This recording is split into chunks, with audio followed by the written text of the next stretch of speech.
নমস্কার বন্ধুরা, প্রাইমারি নিয়োগ সংক্রান্ত খুবই গুরুত্বপূর্ণ একটি আপডেট রয়েছে তোমাদের জন্য। তো বন্ধুরা, তোমরা জানো প্রত্যেকে যে ইতিপূর্বে পর্ষদের অফিসিয়াল ওয়েবসাইট থেকে একটা নোটিফিকেশান পাবলিশ করা হয়েছে এবং সেই নোটিফিকেশানকে ঘিরেই কিন্তু যত জল্পনার সৃষ্টি হচ্ছে।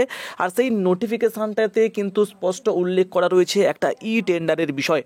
টেন্ডারটা কি, সেটা হচ্ছে নতুন একটা পরীক্ষা ব্যবস্থার জন্য যা কিছু প্রয়োজনীয় সেই সমস্ত সরঞ্জামের জন্য কিন্তু একটা বেসরকারি সংস্থাকে টেন্ডার দেওয়া হবে, সেই বিষয়টা নিয়ে কিন্তু একটা নোটিফিকেশান প্রকাশিত করা হয়েছে। তাহলে কি এবার রাজ্যে আবার ফের টেট পরীক্ষা হতে চলেছে নাকি আবার টেট ইন্টারভিউ হতে চলেছে, সেই সমস্ত বিস্তারিত আলোচনা করবো এই ভিডিওটার মধ্যে দিয়ে। অবশ্যই তোমরা পুরো ভিডিওটা দেখো, আর চ্যানেলে তোমরা নতুন হয়ে থাকলে চ্যানেলটিকে অবশ্যই করে সাবস্ক্রাইব করে দেবে। তো বন্ধুরা, তোমরা প্রত্যেকেই জানো 2023-এ যে টেট পরীক্ষা হয়েছিল তার এখনও পর্যন্ত রেজাল্ট কিন্তু পাবলিশ হয়নি। তার সঙ্গে সঙ্গে 2022-এ যে সমস্ত ক্যান্ডিডেটরা টেট পাস করে বসে রয়েছে তাদের ইন্টারভিউর নোটিফিকেশানও কিন্তু এখনও পর্যন্ত প্রকাশ হয়নি। তো সেই আবহে আদৌ কি নতুন টেট পরীক্ষা নেওয়া সম্ভব, তো বিস্তারিত থাকছে এই ভিডিওটার মধ্য দিয়ে। তো অবশ্যই তোমরা পুরো ভিডিওটা দেখবে, ঠিক আছে। 2 বছর পর টেটের প্রস্তুতি নিতে শুরু করেছে রাজ্য। শুক্রবার প্রাথমিক শিক্ষা পর্ষদের ওয়েবসাইটে নিরাপত্তা সংস্থা টেন্ডার ডাকা হয়েছে। মূলত প্রতিযোগিতামূলক পরীক্ষা, ফিক্সিং, তারপর হচ্ছে বায়োমেট্রিক সহ পরীক্ষা ব্যবস্থার নিরাপত্তা সুনিশ্চিত করার জন্য বেসরকারি সংস্থার সাহায্য নিতে থাকে পর্ষদ। তো সেই লক্ষ্যেই কিন্তু এই দরপত্র আহ্বান করা হয়েছে। ওয়াকাবিহল মহলের ধারণা যে শীঘ্রই টিচার এলিজিবল টেস্ট আয়োজিত হতে চলেছে আমাদের রাজ্যে। তবে প্রাথমিক টেট নয়, সরকারি হিসাব অনুযায়ী রাজ্যের প্রায় 3000 স্পেশাল এডুকেটর পদ খালি রয়েছে। সেই জন্য টেট আয়োজন করতে হবে পর্ষদকে। তাছাড়া আগস্টে অনুষ্ঠিত হতে চলেছে ডিএলএড পরীক্ষা। সে পরীক্ষা নিরাপত্তার ব্যবস্থা সুনিশ্চিত করার জন্যই কিন্তু এরকম দরপত্র আহ্বান করা হয়েছে বলেই কিন্তু মনে করা হচ্ছে। তো পর্ষদ সভাপতি গৌতম পাল নিশ্চিত করেছেন যে স্পেশাল এডুকেটর নিয়োগের জন্য টেট আয়োজন করা হবে, অর্থাৎ 3000 যে সিটটা খালি রয়েছে তাদের জন্যই কিন্তু টেটটা আয়োজন করা হবে। তাছাড়া ডিএলএডের যে পরীক্ষা তারও দায়িত্ব প্রাথমিক শিক্ষা পর্ষদের। আদালত ইতিমধ্যেই স্পেশাল এডুকেটর নিয়োগের বিষয়ে নির্দেশ দিয়েছে। তবে শিক্ষক নিয়োগ আটকে রয়েছে ওবিসি সংরক্ষণ জটে। সরকারি তরফে সবুজ সংকেত পেলেই পরবর্তী 1 মাসের মধ্যেই নিয়োগ প্রক্রিয়া শুরু করতে হবে, এরকমটাই কিন্তু নির্দেশ রয়েছে। মনে করা হচ্ছে সেই কারণেই যাবতীয় প্রস্তুতি সেরে রাখতে চাইছে পর্ষদ।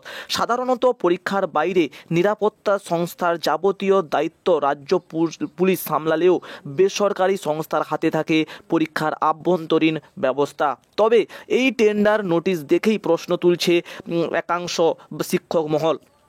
তাদের দাবি, রাজ্য সরকারের আওতায় এত পুলিশ, র্যাব, সিভিক ভলেন্টিয়ার্স থাকা সত্ত্বেও বেসরকারি সংস্থাকে দিয়ে নিরাপত্তার ব্যবস্থা করার কারণ কি? তাহলে কি প্রশাসন পরীক্ষার দায়িত্ব নিতে অস্বীকার করছে?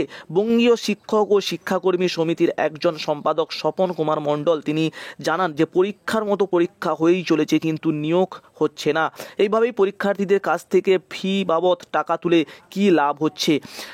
হিসেব বলছে 2023-এর ডিসেম্বর মাসে যে টেট হয়েছিল তার ফল এখনো পর্যন্ত প্রকাশিত হয়নি, কিন্তু তার পরবর্তীতে আবার কি নতুন করে টেট পরীক্ষা হতে পারে? এটা কি কোনোভাবেই সম্ভব? তাছাড়া 2022-এর যে টেট পরীক্ষা হয়েছিল তার ফল প্রকাশ হলেও এখনো পর্যন্ত নির্দিষ্ট শূন্য পদ এখনো প্রকাশিত হয়নি এবং তার সঙ্গে সঙ্গে নিয়োগ প্রক্রিয়াও কিন্তু এখনো শুরু হয়নি। কিভাবে নতুন টেট পরীক্ষা হতে পারে, এইরকম কিন্তু প্রশ্ন তিনি তুলেছেন। তো আদৌ দেখছি যে নতুন টেট পরীক্ষা হওয়ার চান্সটা কিন্তু অত্যন্ত কম। তবে এইটুকু বলবো যে যে বিষয়টা আমরা দেখছি টেন্ডার, সেই টেন্ডার থেকে কিন্তু একটা বিষয় স্পষ্ট। তো মোটামুটি নতুন টেট পরীক্ষা না হলেও ইন্টারভিউর একটা চান্স কিন্তু রয়েছে। তার সঙ্গে সঙ্গে 3000 শূন্য পদে যে স্পেশাল এডুকেটর নিয়োগের বিষয়টা রয়েছে সেটা কিন্তু আগামী কয়েকদিনের মধ্যেই আমরা উত্তর পাবো। আর এই বিষয়টা কিন্তু পর্ষদ সভাপতি নিজেই বলেছে যে স্পেশাল এডুকেটর নিয়োগের জন্য এই যে টেট পরীক্ষা একটা নেওয়া হয় সেই টেট পরীক্ষার জন্য কিন্তু এই টেন্ডারটা দেওয়া হচ্ছে। নতুন টেট পরীক্ষার কথা কিন্তু বলেনি। তো তোমরা অযথা ঘাবড়িয়ে লাভ নেই। তো 2023-এর রেজাল্ট কিন্তু এখনও প্রকাশিত হয়নি, কবে নাগাদ প্রকাশিত হবে তাও বলা যাচ্ছে না। আর 2022-দের ইন্টারভিউ হয়তো খুব শীঘ্রই শুরু হতে চলেছে, কেননা আমরা এইটুকু পর্ষদ সভাপতির কাছ থেকে শুনেছিলাম যে আগে নিয়োগ করাবে তারপরেই কিন্তু রেজাল্ট পাবলিশ করবে। তো দেখা যাক তার কথা তিনি রাখেন কিনা। তো অনেকবারই তিনি তার কথার খিলাপ করেছেন। তো এবার পরবর্তীতে অবশ্যই আমরা দেখতে পাবো। তো যদি কোনো আপডেট পাই অবশ্যই তোমাদের কাছে আলোচনা করব। তো অবশ্যই তোমরা চ্যানেলের সঙ্গে থাকো। আর এইটুকু বলবো, আশা হারিয়ে ফেলো না। তো আশা করছি কিছুদিনের মধ্যে আমরা একটা সদুত্তর পাবো এবং আগামী কিছুদিনের মধ্যে আবারও একটা পর্ষদের সঙ্গে দেখা করার ব্যবস্থা রয়েছে। তো যাব সেখানে, দেখি কি আপডেট পাই, ঠিক আছে। তো আর মূলে যে আটকে রয়েছে, অর্থাৎ আমাদের নিয়োগ আটকে থাকার যে মূলে ওবিসি মামলা, সেই ওবিসি মামলাটি মিডলেই কিন্তু কেবলমাত্র যে এই 3000 শূন্য পদে স্পেশাল এডুকেটর নিয়োগ হবে সেরকমটা কিন্তু নয়। এই যে ওবিসি মামলা, এই ওবিসি মামলাটি কাটলে কিন্তু আমাদের 2022 স্টেট পাসদের নিয়োগও কিন্তু শুরু হবে, ঠিক আছে। তো দেখা যাক আগামী দিনে কি আপডেট আছে। দেখা হচ্ছে পরবর্তী ভিডিওতে। ভালো থেকো সবাই, সুস্থ থেকো সবাই। Thanks for watching. Tata, Jai Hind, by.